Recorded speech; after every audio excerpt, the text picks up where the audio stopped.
Hello student, आज मैं कक्षा 10th के विद्यार्थियों के लिए जो आपके जीवन परिचय 3 नंबर में लगे हुए हैं उनका वीडियो लेकर आई हूँ। इसमें जो गद्यखंड के लेखक हैं आपके, उनका जीवन परिचय प्लस रचनाएं हाई स्कूल के जो विद्यार्थी हैं उनको लिखना होता है, जिसके नंबर होते हैं 2 नंबर का आपका जीवन परिचय और 1 नंबर की आपकी रचनाएं। इस तरीके से आपको 3 नंबर का ये प्रश्न अटेम्प्ट करना होता है।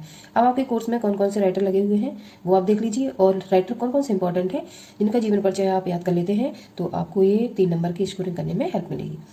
पहले आपके जो गद्यखंड के लेखक हैं, पहले लेखक आपके हैं रामचंद्र शुक्ल, दूसरे जयशंकर प्रसाद, तीसरे पद्मलाल पुन्नालाल बख्शी, चौथे डॉक्टर राजेंद्र प्रसाद, पांचवें रामधारी सिंह दिनकर, छठवें डॉक्टर भगवत शरण उपाध्याय और सातवें जयप्रकाश भारती।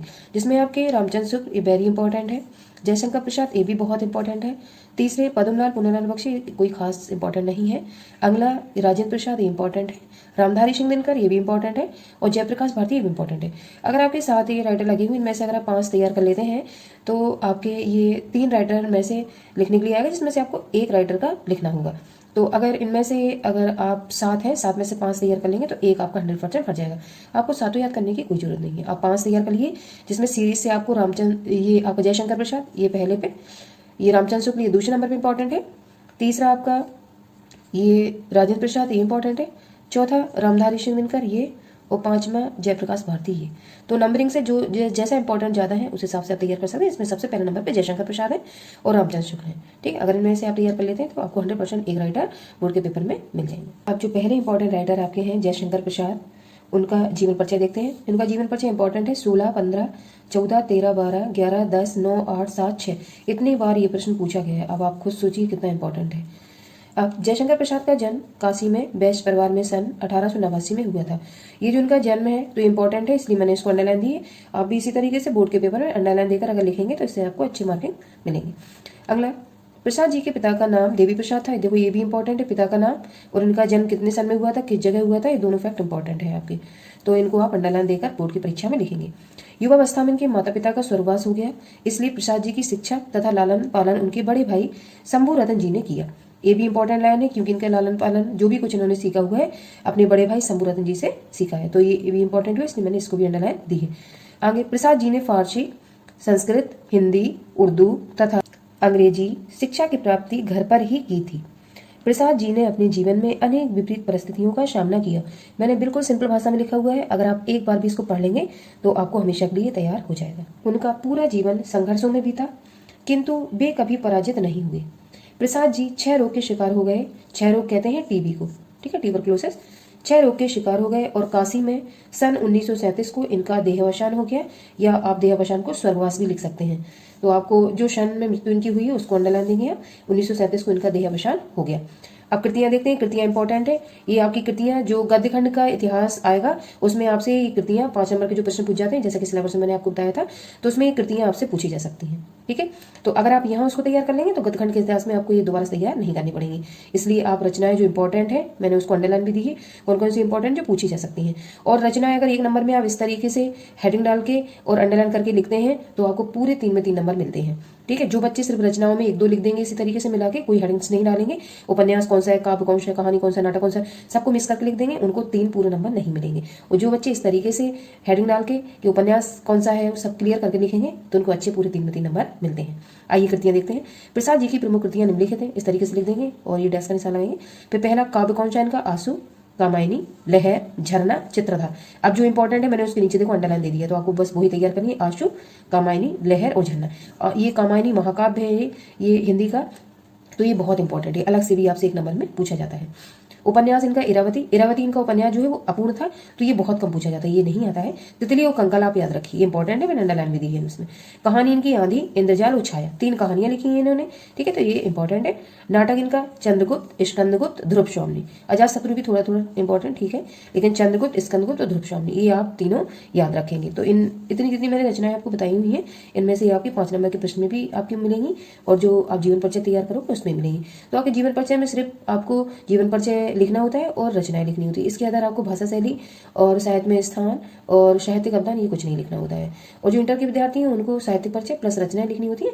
और जो हाई स्कूल, आज मैं हाई स्कूल बच्चों बता रही हूँ, उनका जीवन परिचय में लेकर आई हूँ, तो उनको जीवन परिचय प्लस रचनाएं लिखनी है। इसके अलावा उनको और कोई चीज़ या हेडिंग नहीं डालनी है।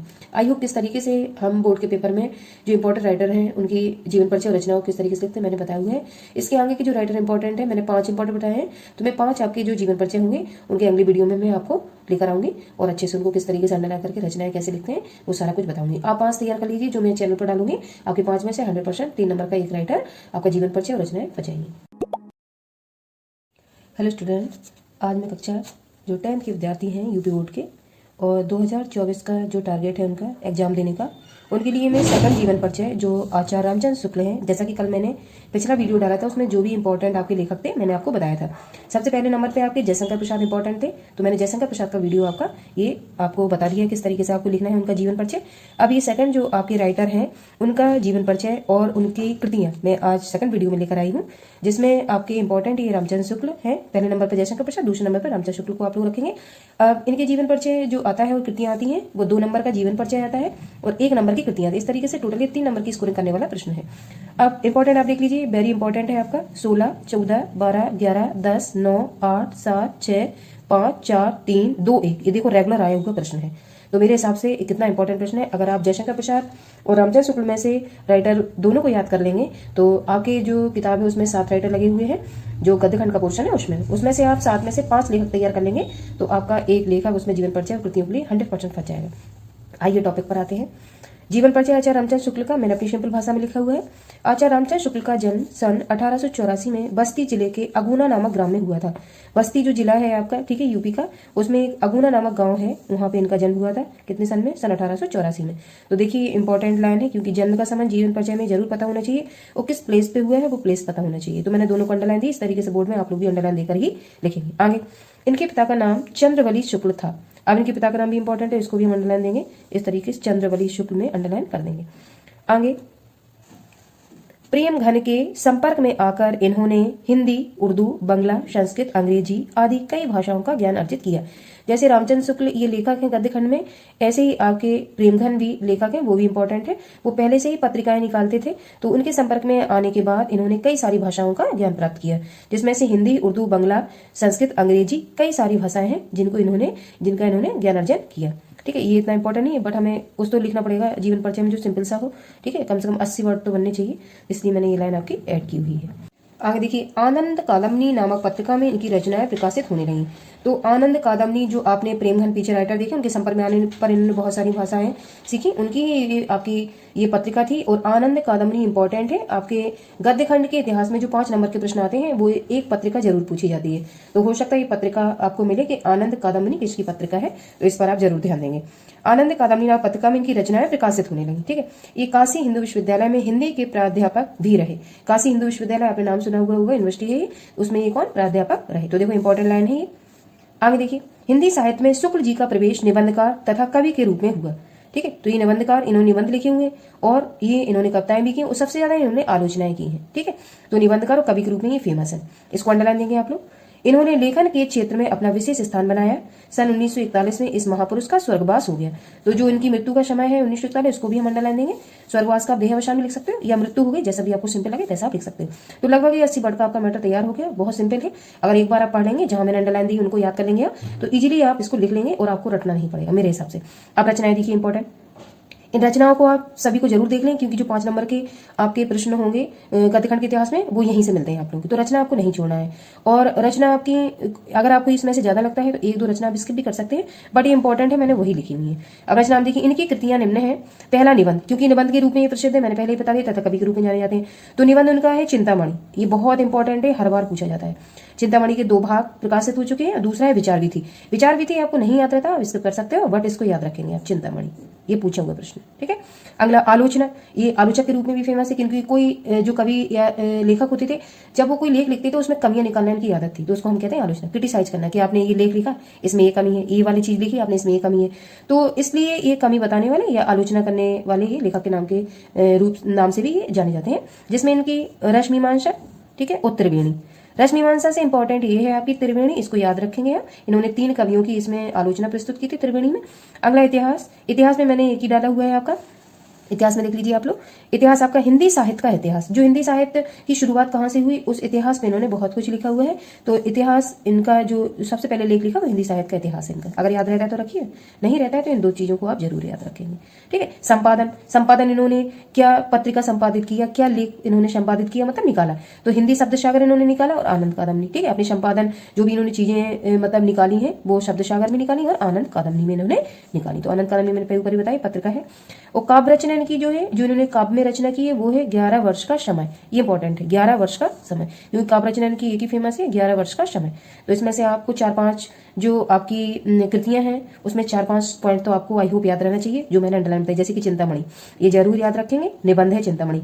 आलोचना में आप त्रिवेणी याद रखेंगे, इन्होंने सूर, तुलसी, जायसी इन तीनों की इन्होंने क्रिटिसाइज की है उस लेख में, तो त्रिवेणी नाम से वो फेमस हुआ। इतिहास हिंदी साहित्य का इतिहास, ये अगर याद रहता है तो बहुत अच्छी बात, नहीं रहता कोई बात नहीं। अब संपादन इन्होंने जो अपने लेख लिखे थे वो कौन सी पत्रिका निकालते मैंने पीछे भी आपको बताया, तो आनंद कादम्बनी आपको भी याद रहेगा। और हिंदी शब्द सागर, ठीक है, अगर हिंदी शब्द नहीं याद है तो संपादन में आनंद कादम्बनी डाल दीजिए, आपका काम चल जाएगा। और काव्य रचना में 11 वर्ष का समय, ये पूछी हुई रचना है आपकी, जो गद्यखंड का इतिहास 5 नंबर का था उसमें ये आपका कई बार पूछा हुआ प्रश्न है। 11 वर्ष का समय किसकी रचना है, तो आप रामचंद्र शुक्ल का आप उसमें टिक लगाएंगे। आई होप आपको समझ में आया होगा। मैंने सेकंड आपका जो जीवन परिचय कृतियां हैं वो आज मैंने डाला हुआ है। इसी तरीके से आपकी जो 5 जीवन परिचय हैं मैं उनको पूरा डालूंगी जो बोर्ड के हिसाब से इंपॉर्टेंट है। फिर इसके बाद पदखंड में जो भी इंपॉर्टेंट राइटर होंगे उनका प्रयास करूंगी लाने के लिए, जो भी आपकी बोर्ड के लिए इंपॉर्टेंट है मैं पूरा प्रयास करूंगी, कुछ ना कुछ आपको डेली चैनल पर डालती हूँ। हेलो स्टूडेंट, हिंदी कक्षा 10 के विद्यार्थियों के लिए आज मैं तीसरा वीडियो जीवन परिचय पर लेकर आई हूँ, जिसमें आपके तीसरे इंपॉर्टेंट जो आपके लेखक हैं रामधारी सिंह दिनकर, ठीक है, उनका वीडियो आप देखिए। इनका जीवन परिचय कितने सारे सन में आया हुआ है। इंपॉर्टेंट 2016, 14, 13, 12, 9, 7, 6 और 5। अब देखिए आप खुद ही इतने सारे सन में रेगुलर आया हुआ है, तो ये कितना इंपॉर्टेंट है। इसके पहले मैं जीवन परिचय पे 2 वीडियो डाल चुकी हूँ, आप लोगों ने आई होप देखे होंगे, जिसमें मैंने पहले वीडियो में आपके टोटल लेखक कितने हैं आपके सिलेबस में और कितने इंपॉर्टेंट हैं, आप कितने तैयार करने हैं, और आपके उन जितने भी मैंने बताए हैं 4 या 5 उनको तैयार करने से आपका 100% एक जो आपका जीवन परिचय होगा वो फंस जाएगा यूपी बोर्ड 2024 में, जो बच्चे तैयारी कर रहे हैं एग्जाम देने की, कक्षा 10 के विद्यार्थी। अब जो आपका थर्ड जीवन परिचय मैंने यहाँ पे भी डाल दिया, थर्ड वीडियो है, इसके पहले आप प्लेलिस्ट में जाकर जो मैंने वीडियो हिंदी के डाले हुए हैं वो आप देख सकते हैं।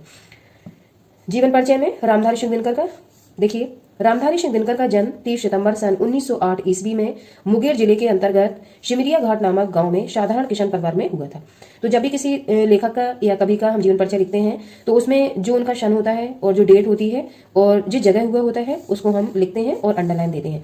इसी तरीके से आप लोग भी जो भी इंपॉर्टेंट फैक्ट है मैंने इसके नीचे जो अंडरलाइन दी है, आप लोग भी आप जब बोर्ड में कॉपी लिखेंगे उसी तरीके से अंडरलाइन देंगे, इससे आपको अच्छी स्कोरिंग ठीक है करने में हेल्प मिलेगी। आगे इनके पिता का नाम श्री रवि सिंह तथा माता का नाम श्रीमती मनरूपी देवी था। ठीक है, तो पिताजी का नाम जो भी था उसके नीचे भी अंडरलाइन देंगे और माताजी का जो भी नाम था मनरूपी देवी उसके नीचे भी हम अंडरलाइन देंगे। आगे देखिए, बचपन से ही इनमें साहित्य सृजन की प्रतिभा विद्यमान थी। कहने का मतलब हुआ कि बचपन से ये हिंदी में कुछ लिखने के लिए इनमें जो प्रतिभा थी वो पहले से ही प्रखर थी। ठीक है, इन्होंने कुछ प्रैक्टिस नहीं की, कुछ नहीं की, बस इनको लिखने का शौक था। हिंदी साहित्य कहते हैं हिंदी लेखनकार में। ठीक है, और सृजन का मतलब होता है लिखना या निर्माण करना। ठीक है, प्रतिभा विद्यमान थी।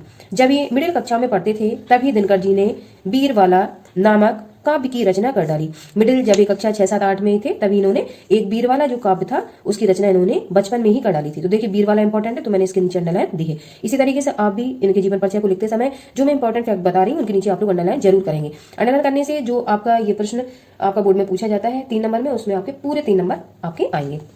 आगे देखिए, मैट्रिक पढ़ते समय ही इनका प्रणभंग नामक खंड का प्रकाशित हो गया था। अब देखिए मैट्रिक कहते हैं हाई स्कूल। ठीक है, जिस क्लास में अभी आप लोग पढ़ रहे हो ना 10th में, उसको हम क्या कहते हैं, मैट्रिक। तो मैट्रिक में पढ़ते समय ही इनका प्रणभंग जो खंड का, तो ये बहुत फेमस है प्रणभंग।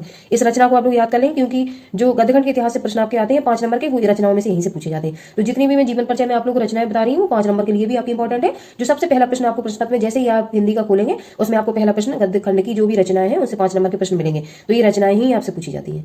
ओके, देखिए मैट्रिक पढ़ते समय इनका प्रणभंग नामक खंड का प्रकाशित हो गया था। तो मैट्रिक मतलब हाई स्कूल में जब ये पढ़ते थे तभी इन्होंने एक खंडका की रचना भी कर डाली थी। सोचिए कितने इंपॉर्टेंट लेखक थे। आगे देखिए, 1952 ईस्वी से 1962 ईस्वी तक आप राज्यसभा के सदस्य मनोनीत किए गए। राज्यसभा में इनको सदस्यता भी प्राप्त थी और ये कितने 10 साल तक वहां पे ये राज्यसभा के सदस्य भी रहे। तो देखिए इंपॉर्टेंट फैक्ट है, क्योंकि जितने भी लेखक कवि हैं लगभग उनमें से मुझे इन्हीं का दिखा है कि राज्यसभा के सदस्य भी थे। ठीक है, आप आगे देखिए अंडरलाइन करने के बाद, दिनकर जी की साहित्यिक प्रतिभा तथा सेवा को सम्मान देते हुए राष्ट्रपति जी ने इन्हें पद्म भूषण की उपाधि से अलंकृत किया। अब पद्म भूषण एक जो सम्मान मिलता है जब हिंदी साहित्य में हम कुछ लिखते हैं तो वो कौन देता है? राष्ट्रपति देता है। वो सबसे बड़ा सम्मान ये होता है, ठीक है। उपाधि से अलंकृत किया, या अलंकृत आपको कठिन लग रहा है तो आप एक सिंपल भाषा में पद्म भूषण की उपाधि से ऐसे लिख सकते हैं, सम्मानित किया। ये सिंपल लग रहा है तो इस तरीके से अपनी भाषा में आपको लिखने से मतलब होता है, कोई जरूरी नहीं जो हमने कठिन शब्द डाले हुए उनको आप फॉलो करो। अलंकृत का मतलब सम्मानित भी होता है, अगर ये शब्द आपको सरल लग रहा है तो इसको आप फॉलो कर सकते हैं, ठीक है। आगे देखिए, अब देखिए पद्म भूषण से सम्मानित किया गया तो बहुत बड़ी बात है ये, ठीक है, इसलिए इसमें भी आप अंडरलाइन देंगे जब कॉपी में आप लोग लिखेंगे। आगे देखिए, सन 1972 ईस्वी में उनके प्रसिद्ध महाकाव्य उर्वशी पर इन्हें भारतीय ज्ञानपीठ पुरस्कार से भी सम्मानित किया है। देखिए उर्वशी इनकी इंपॉर्टेंट रचना है। ये जो गद्य खंड का आप इतिहास होगा 5 नंबर का, गद्यखंड के इतिहास के जो 5 नंबर के प्रश्न आएंगे उसमें आपकी रचना वर्क करेगी, इंपॉर्टेंट है, ठीक है। और इन्हें भारतीय ज्ञानपीठ पुरस्कार से भी सम्मानित, हिंदी में ज्ञानपीठ पुरस्कार भी दिया जाता है, इसलिए ये भी आपका इंपॉर्टेंट है। आगे देखिए, सन 14 अप्रैल सन 1974 ईस्वी को सदा के लिए इस अमर साधक का देहावसान हो गया, ठीक है। तो ये जो मृत्यु का क्षण आपका है इसको भी आप लोग अंडरलाइन देंगे, क्योंकि जन्म और मृत्यु ये और क्या इन्होंने वर्क किया अपने जीवन काल में, उसी को हम जीवन परिचय के नाम से जानते हैं। देहावसान आपको कठिन लग रहा है तो मृत्यु हो गई, ठीक है, तो ऐसे भी आप लोग लिख सकते हैं। आइए हम कृतियां देखते हैं कौन कौन सी हैं। कृतियों में आपका, कृतियों को हम रचनाएं भी कहते हैं। आगे देखिए, इनकी रचनाएं निम्नलिखित हैं, जैसा कि मैंने लिखा कृतियां रचना एक ही बात होती है। पहला निबंध संग्रह, ये इंपॉर्टेंट है, सभी लोग इसको तैयार करेंगे क्योंकि 5 नंबर के जो प्रश्न होंगे उसमें जो पहला क्वेश्चन आपका रहेगा पेपर में उसमें ये आपकी बहुत हेल्प करेंगे, ठीक है। निबंध संग्रह के निबंध कौन कौन से? अर्धनारीश्वर, रेती के फूल, उजली आग, ये बहुत इंपॉर्टेंट, बस एक अगर आपको ये दोनों याद नहीं रहते तो अर्धनारीश्वर जरूर याद रखिए, ठीक है। अगला आपका है काव्य ग्रंथ। काव्य ग्रंथ में इनका कुरुक्षेत्र बहुत इंपॉर्टेंट है, हुंकार बहुत इंपॉर्टेंट है, और उर्वशी, ठीक, इन 3 को आप लोग याद रखेंगे और रचनाथी भी याद कर सकते हैं तो बहुत अच्छी बात है। फिर अगला आपका लगा हुआ है जो संस्कृति ग्रंथ है, तो संस्कृति के 4 अध्याय, ये भी बहुत इंपॉर्टेंट है, ठीक है। जो भी मैं अंडरलाइन दे रही हूँ उनको आपको जरूर याद करना है क्योंकि ये आपके 1 नंबर में प्रश्न भी आपको मिलेंगे। फिर इन्होंने एक खंडकाव्य लिखा हुआ है प्रणभंग, ठीक है, ये भी आपका इंपॉर्टेंट है, तो आप खंडकाव्य में प्रणभंग को भी आप लोग तैयार करें। इस तरीके से जो आपकी रचनाएं हैं वो मैंने आपको जो भी इंपॉर्टेंट है 2 तरीके से आपकी इंपॉर्टेंट रहेंगी, क्योंकि ये आपकी 5 नंबर में भी वर्क करेंगी और इधर आपको जीवन परिचय में भी रचनाएं लिखनी है तो ये उसमें भी आपकी हेल्प करेंगी। इस तरीके से मैं अभी तक आप लोगों के 3 जो जीवन परिचय है प्लस रचनाएं डाल चुकी हूँ, तो 3 नंबर के आपकी स्कोरिंग करने वाला प्रश्न रहेगा। इसमें कोई भी मेहनत नहीं होती, अगर आप सिंपल भाषा में जैसा मैंने लिखवाया है उसको ऐसे 2 बार भी पढ़ लेते हैं तो आपको आई होप तैयार हो जाएगा।